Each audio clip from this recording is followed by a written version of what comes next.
Hello everyone, today I'm going to show you how to turn off green dot on Android phone.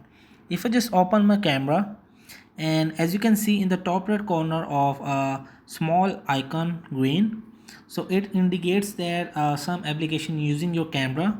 So how to turn it off? So swipe up, just tap on its settings as well, scroll down, just find security and privacy permission, scroll down.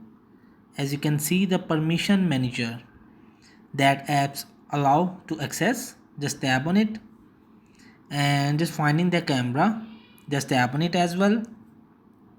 So just selecting the unused apps, like example Snapchat. So you will be just tap on it, don't allow, and after don't allow some apps, so you will be just turn it off green dot on Android phone. So that's it. So hope this video helped you. Please don't forget to like and subscribe and get notified for more videos.